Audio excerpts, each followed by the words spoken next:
श्रीगुरुभ्यो नमः। श्रीसोमसुन्दराष्टकम्। इन्द्र उवाच एकं ब्रह्मा द्वितीयं च परिपूर्णं परापरम् इति यो गीयते वेदैस्तं वन्दे सोमसुन्दरम्।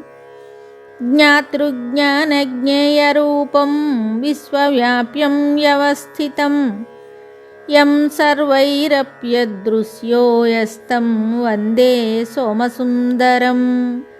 अश्वमेधादियज्ञैश्च यः समाराध्यते द्विजैः ददाति च फलं तेषां तं वन्दे सोमसुन्दरम्।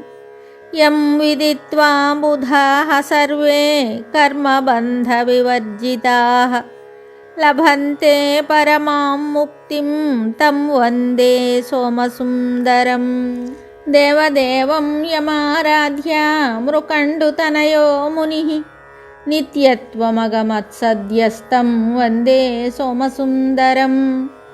निजनेत्राम्बुजकृतं पूजया परितोष्ययं श्रीपतिर्लभते चक्रं तं वन्दे सोमसुन्दरम्। येन सर्वं जगत्सृष्टं रक्षितं संहृतं क्रमात् नत्वं विज्ञानमानन्दं तं वन्दे सोमसुन्दरम्। यस्मात् परं चापरं च किञ्चिद्वस्तु न विद्यते ईश्वरं सर्वभूतानां तं वन्दे सोमसुन्दरम्।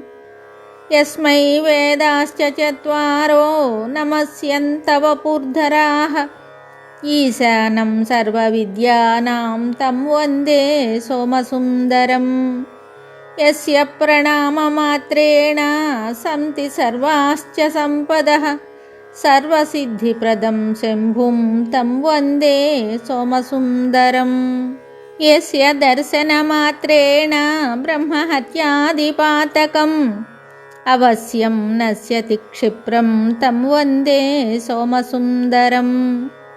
उत्तमाङ्गं च चरणं ब्रह्मणा विष्णुनापि च न दृश्यते यस्य यत्नस्तं वन्दे सोमसुन्दरम्। इति श्रीहालास्यमाहात्म्ये इन्द्रकृतं श्रीसोमसुन्दराष्टकं सम्पूर्णं शुभम्।